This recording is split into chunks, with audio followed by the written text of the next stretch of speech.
Hello children, now we are going to study about the exercise 2.2. This exercise is based on the Thales theorem, example and a converse of Thales theorem. In that exercise, totally 10 sums are there. Today we are going to solve 2 sums. Now, in that first sum is, first I will explain you question what they have given, and they have given the diagrams also in that question.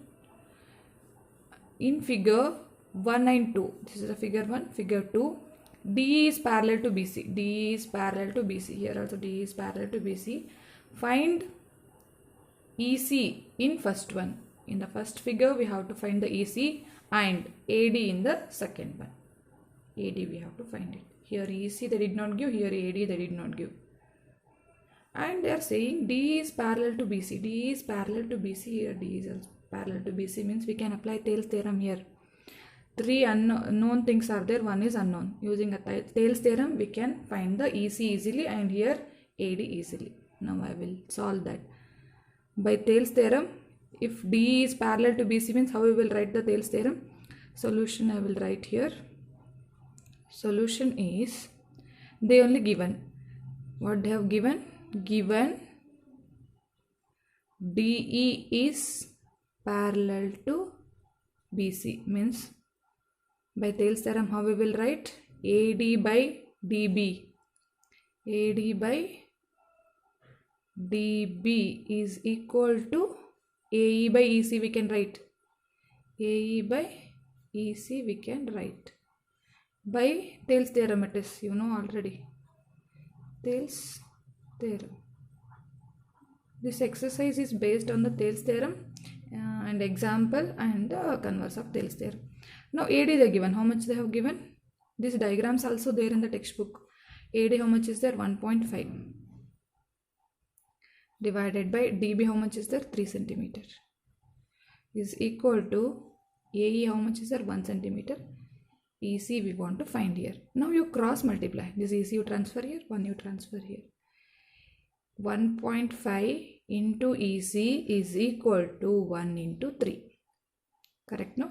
Then EC is equal to 1 into 3 divided by 1.5. 1 into 3 is 3 only divided by 1.5. We know that 1.5 into 2 is 3. So 1.5 ones are 1.5 twos. So 2 centimeter is the answer. Therefore, EC is equal to 2 centimeter is the answer for the first one. Now, in this diagram, we have to find the AD. Here also we have to apply Thales theorem. How we will apply Thales theorem? Here also DB, DE is parallel to BC. This like this only you should write in the classwork. First one, second one, then I will solve it. How we will apply Thales theorem for this? AD divided by DB is equal to, you can solve yourself. This is easy sum only. EC. AD what is there? AD we have to find here. AD, the second one AD. So AD you write as it is, divided by D how much is there? 7.2 is equal to AE how much is there? 1.8 divided by EC how much is there? 5.4. Now AD is there already in the numerator. So just you keep AD here only, this 7.2 you transfer here. AD is equal to 1.8. This 7.2 if I transfer here it will go to numerator. 7.2 divided by 5.4. Now you see these two are divisible. 1.8 and 5.4 are divisible by 2. So one is smaller than 2. So we have to take 0.0. 18. 18 if you are taking means 2 9s are. Then here this also 2 2s are, 1 remains here, 2 7s are. Now these two numbers you see, these two are divisible by 3, no? 3 here, 2 is not divisible by 3, so you should write 0.9. Here this is 7 is divisible by 3 means 3 2s are 6, 1 remains here. 0.192 will become 12, so it will become 2.4. This 0.9 will get cancelled. So AD will get 2.4 centimeter is the answer for the second one. This cancellation however you can do. no problem. You can multiply and you can do simplification, however you can do it, cancellation, however you can do. No need to follow these steps only. Just understand it. The simplification, you only try to do it. It's better. Then ED is equal to 2.4 is the answer. This is the first question in the exercise 2.2. Now we'll go for the second question in the exercise 2.2. See here, try to understand the question. Always understanding question is important in maths. Okay, E and F are points on the sides PQ and the PR respectively of a triangle PQR. For each of the following cases, state whether EF is parallel to QR. Here E and F are the points on the sides of triangle PQ and a PR. They did not give the triangle here, and they have given 3 sub questions in the second question. First one, second one, third one. First I will draw the diagram and I'll explain the question. Then you can understand easily. Here what they are saying, respectively of a triangle PQR, we have to draw the triangle PQR here. Draw the triangle PQR. PQR. See what they are saying. E and F are the points. E and F are the points on the sides PQ and the PR. Means E is point on the PQ and F is a point on the PR respectively. Then you should join this. Okay. Triangle PQR. For each of the following cases, state whether EF is parallel to QR or not. This sum is actually based on the converse of the Thales theorem. Converse of the Thales theorem, what it will say? If the line will divide the two sides of a triangle in the same ratio, then we can say EF is parallel to QR. What is the meaning of same ratio here? See, this EF is dividing PQ and PR. Means PE divided by EQ is equal to PF by FR. If it comes, then only we can say EF is parallel to QR. So first sum I will take and I will show you how it is. Then you will understand. Here what they have given, just you write in the diagram. First one, in the second question, first one I am considering now. PE what they have given, PE 3.9 is there. PE 3.9 they have given. 3.9. EQ, how much it is there? 3 is there. Just you don't write centimeter here. Here place is congested. So next PF is 3.6. Now FR is 2.4. See this now. See what if you want to say EF is parallel to QR, means we want to find the ratio of PE divided by EQ. First one I am solving now.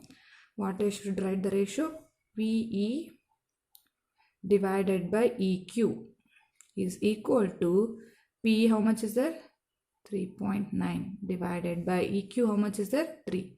See, these two are divisible by 3. 3 ones are 0.3. What we got? 1.3 we got it. Now we should find PF and FR. PF divided by FR you have to find. PF how much is there? 3.6 is there. FR how much is there? 2.4 is there. Now both also divisible by 2, no? 2 ones are 2 twos are 2 ones are 1 remains here. 0.8. 1.8 divided by 1.2 we got it. Now also both also divisible by 2. 0.9.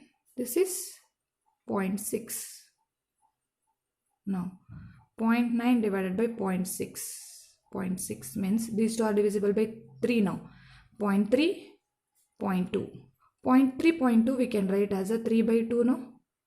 3 by 2 we can write as a 2 ones are 1.5. So PF divided by FR is equal to 1.5 we got. PE by EQ is 1.3 is there. Therefore PE by EQ is not equal to PF by FR.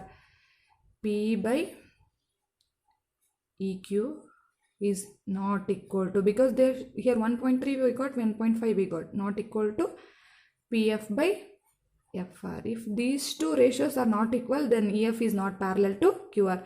Here they told check whether in all the cases we have to check this EF is parallel to QR or not. In the first case it is not.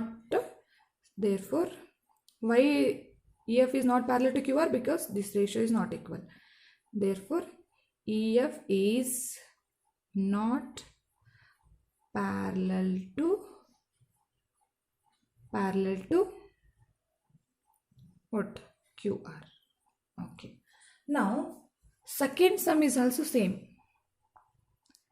PE they have given, EQ they have given, PF they have given, and FR they have given. Same thing, we should solve it. Again, you should draw the diagram for that also. Second one, draw the diagram.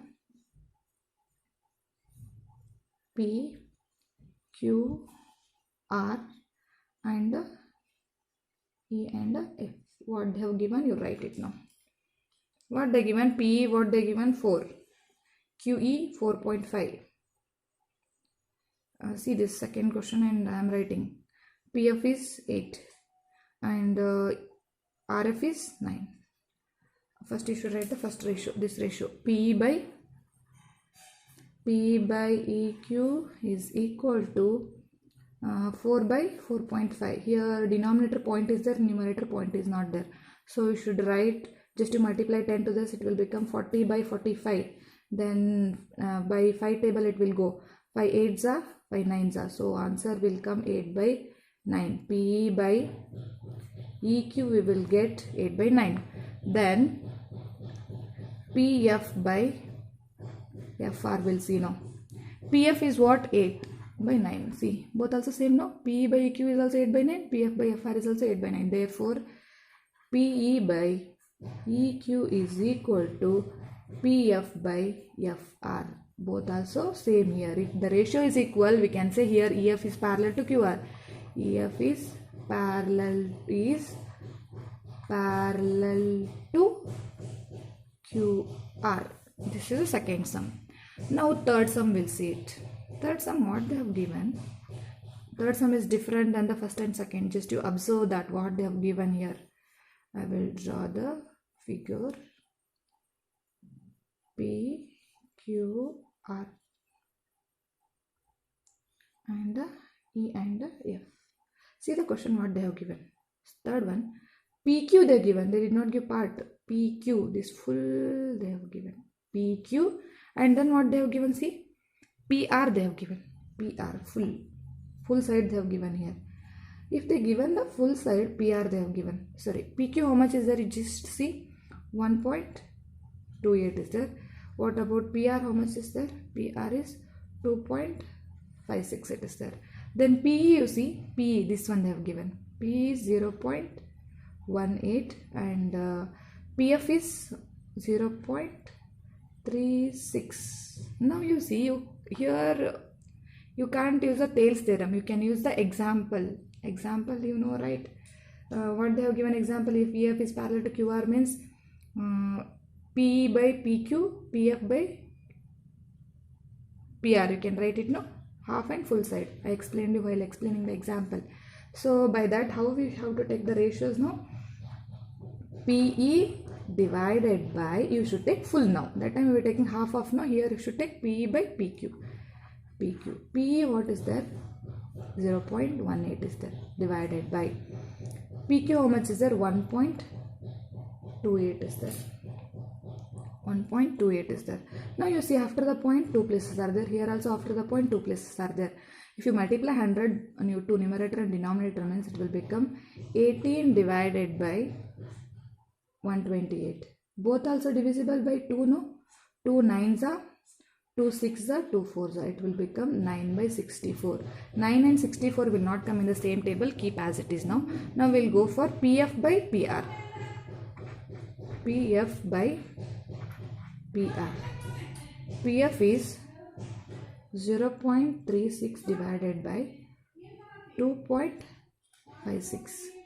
Here also after the point 2 places are there. So 36 divided by 256. Now see here, these two are divisible by 2. 2 2s are, 2 8s are. Now 2 1s are, 2 2s are, 2 8s. Again these two are divisible by 2, no? 2 1s are, 2 4s are, 2 6s are, 2 4s are. Here it is 1s are, no? 2 1s are. Okay, then it will become 9 za. So the answer will come 9 by 64 only. Therefore, here also PE by PQ is equal to PF by PR. Therefore, EQ is parallel to QR. This is the second sum. Understood? I hope understood all of you. Just this cancellation here, I did the mistake. Just you correct that. 1 it is. 3 to 1 za. 9 by 64 only will come. Both the ratios will come same. So only EF is parallel to QR. This is the second sum in the exercise 2.2. Remaining sums will solve in the next video. Thank you.